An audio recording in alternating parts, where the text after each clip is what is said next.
Anwar television যদি ঘোষণা দেয় যে জামাত অমুক কেন্দ্র দখল করেছে, দেখা যাবে ছাত্রদল সেই কেন্দ্রে হামলা করে বসে আছে। 12 তারিখ নির্বাচন, কিন্তু আমরা লক্ষ্য করছি ফ্যাসিস্টদের সবচেয়ে বড় সহযোগী জাতীয় পার্টি 14 দল নির্বাচনে অংশগ্রহণ করছে। জাতীয় পার্টি 200-র অধিক মনোনয়ন বৈধ ঘোষণা হয়েছে এবং তারা নির্বাচনে আসছে।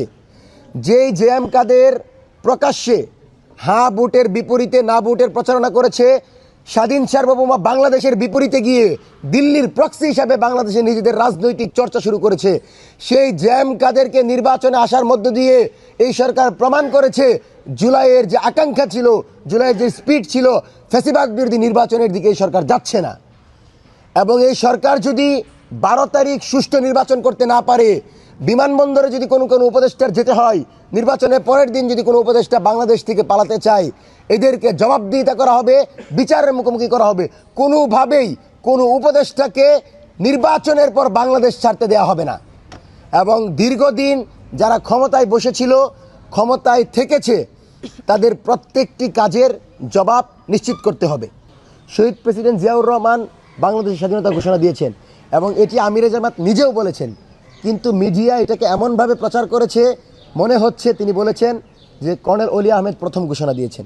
সরকার যদি অ্যাবস্টেনের ব্যাপারে মিন্টুকে ডেকে জিজ্ঞাসাবাদ করে, মিন্টুর ব্যাপারে তদন্ত করে রিপোর্ট পায়, তারপর তাকে বিচার করতে হবে। তার পূর্বে তাকে বিচারের কোনো প্রশ্ন আমরা করিনি। আমরা বলেছি যেহেতু তার ব্যাপারে আপত্তি আসছে, তাহলে আমার বাংলাদেশের শিশুরা, বাংলাদেশের আগামীর ভবিষ্যৎ প্রজন্ম তাকে নিয়ে শঙ্কায় আছে, সুতরাং তাকে আপাতত রাজনীতিতে কোনোভাবেই সক্রিয় করা যাবে না। এবং সাইবার স্পেসের নিরাপত্তা সরকারের নিশ্চিত করতে হবে। তাছাড়া আনোয়ার টেলিভিশন যদি ঘোষণা দেয় যে জামাত অমুক কেন্দ্র দখল করেছে, দেখা যাবে ছাত্রদল সেই কেন্দ্রে হামলা করে বসে আছে। সুতরাং আনোয়ার টিভির মতো, গুজব টেলিভিশনের মতো যেন কোনো টেলিভিশন নির্বাচনের সময় তথ্য প্রকাশ করতে না পারে এবং কোনো ভেরিফাইড আইডি ছাড়া অন্য কোনো তথ্য যেন কোনো ইম্প্যাক্ট করতে না পারে, সেজন্য আমরা সরকারের জায়গা থেকে ফ্যাক্ট চেকিং সেল করার দাবি জানাচ্ছি এবং সাইবার নিরাপত্তা নিশ্চিত করতে হবে। সাধারণ জনগণের নিরাপত্তা নিশ্চিতের লক্ষ্যে আমরা জিরো টলারেন্স নীতিতে যেতে চাই। আমরা দেখতে চাই না সরকারি কর্মকর্তার বাসায় 4 বছরের শিশুকে নির্যাতন করা হোক। আমরা লক্ষ্য করেছি মেয়েটাকে এখান দিয়ে পুড়ে ফেলা হয়েছে, এই হাত কেটে টুকরা টুকরা করে শিলি দেওয়া হয়েছে। আপনি এমন একটা পরিস্থিতিতে আছেন, যেই পরিস্থিতিতে বিচার চাইবেন, বিচার হয় না। এই মেয়ে কার কাছে যাবে? শিশুদেরকে আমরা এতটুকু নিরাপত্তা দিতে পারি না? যে আজকে যে ভিডিওটি প্রকাশ হয়েছে, সেই ভিডিওটি মূলত গতকালকের না, 1 মাস পূর্বের, কিন্তু বাংলাদেশের সেনাবাহিনীর, সামরিক বাহিনীর ক্লাসিফাইড এলিমেন্টস, যেগুলো গোপন নথি, সেগুলো কিভাবে বিদেশি কোনো সাংবাদিকের কাছে যায়, সেগুলো কেন প্রকাশ হয়?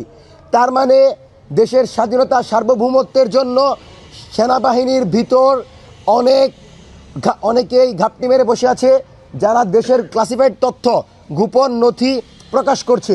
আমরা মনে করি এইভাবে যদি দেশের অভ্যন্তরীণ তথ্য প্রকাশ পায়, গোপন নথি প্রকাশ করা হয়, তাহলে দেশের স্বাধীনতা, সার্বভৌমত্ব হুমকি স্বরূপ দাবি জানাচ্ছি।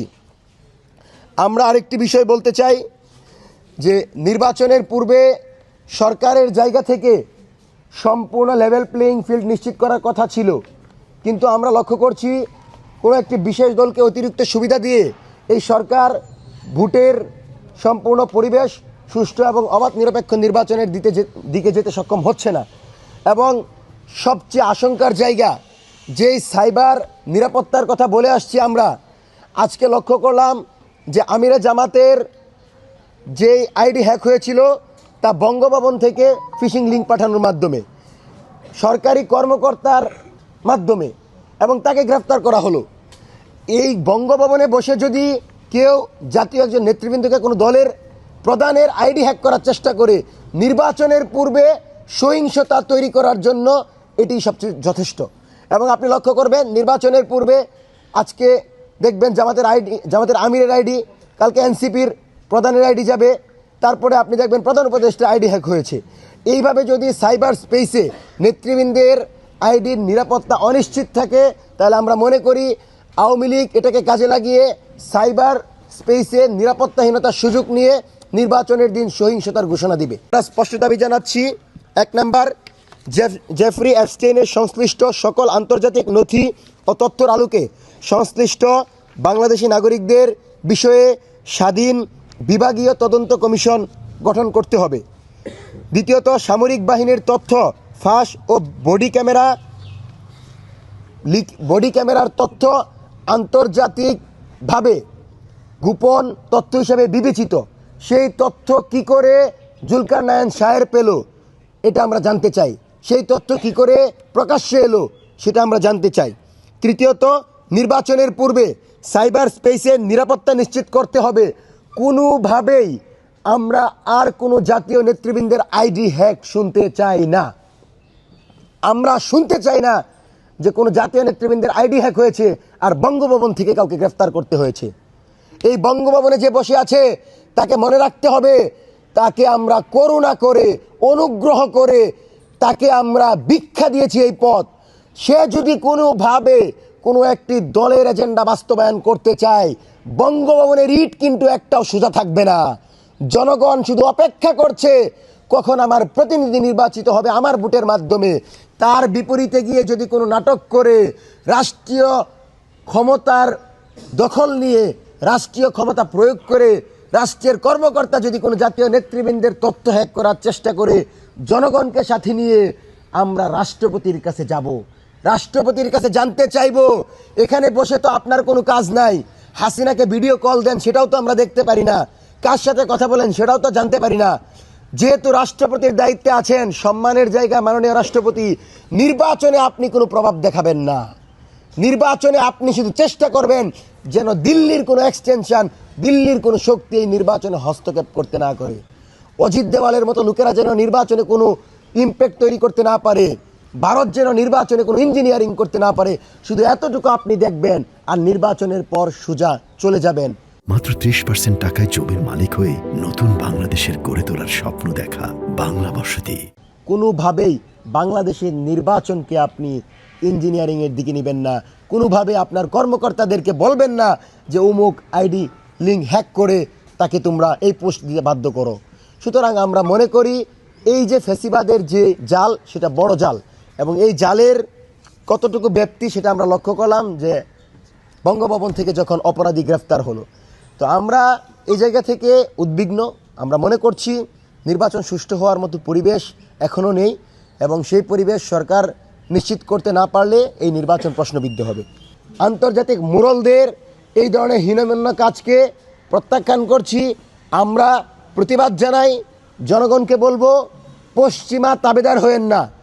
পশ্চিমারা কতটুকু সভ্যতা শিখেছে পৃথিবীর সামনে তা স্পষ্ট হয়ে গেছে।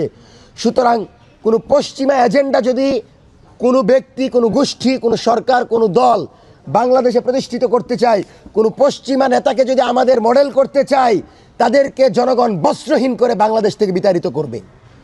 সেজন্য আন্তর্জাতিক অঙ্গনে আমরা এর সুষ্ঠু তদন্ত দাবি জানাচ্ছি, এবং শিশুদের নিরাপত্তা নিশ্চিতের লক্ষ্যে আন্তর্জাতিকভাবে সাইবার সিকিউরিটি সিস্টেমের মধ্যে যেন এই বিষয়গুলো অন্তর্ভুক্ত করা হয়, এবং কোনোভাবেই যেন এমন কোনো কন্টেন্ট আমাদের সাইবারে না আপলোড করা হয়, মিডিয়াতে না আসে, যেটা আমাদের শিশুদের উপর একটি ইফেক্ট তৈরি করে, যার মাধ্যমে আমাদের শিশুরা আক্রান্ত হয়।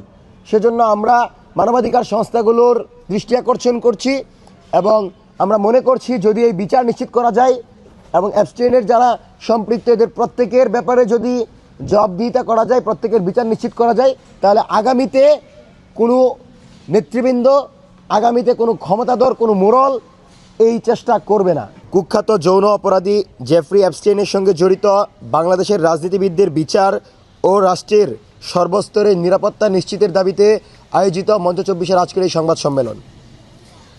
আজকের এই সংবাদ সম্মেলনে আমরা এমন একটি সময় আয়োজন করেছি যখন আমরা গভীর উদ্বেগ, ক্ষোভ এবং রাষ্ট্রীয় ভবিষ্যৎ নিরাপত্তা নিয়ে শঙ্কাবোধ করছি।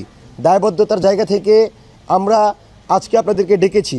বিশ্বজুড়ে কুখ্যাত যৌন অপরাধী জেফরি এপস্টেইনের অপরাধ নেটওয়ার্ক এত বড় যে বাংলাদেশের রাজনীতিবিদদের সম্পৃক্ততার প্রমাণ পাওয়া গেছে।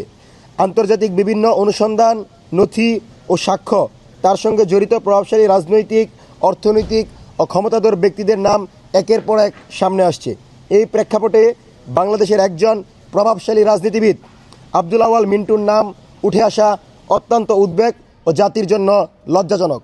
আমরা স্পষ্ট করে বলতে চাই, মঞ্চ 24 কোনো ব্যক্তিকে বিচারের পূর্বে দোষী সাব্যস্ত করতে রাজি না, কিন্তু যখন কোনো বাংলাদেশি রাজনীতিবিদের বিরুদ্ধে আন্তর্জাতিক পরিসরে এত গুরুতর অভিযোগ ও সম্পৃক্ততার তথ্য সামনে আসে, তখন রাষ্ট্রের দায়িত্ব বিষয়টি নিয়ে তদন্ত কমিশন গঠন করা, স্বাধীন ও আন্তর্জাতিক মানসম্মত তদন্ত নিশ্চিত করার লক্ষ্যে তদন্ত কমিশন গঠন করে মিন্টুর সম্পৃক্ততা কতটুকু সেটি জাতির সামনে উপস্থাপন করার দাবি জানাচ্ছি।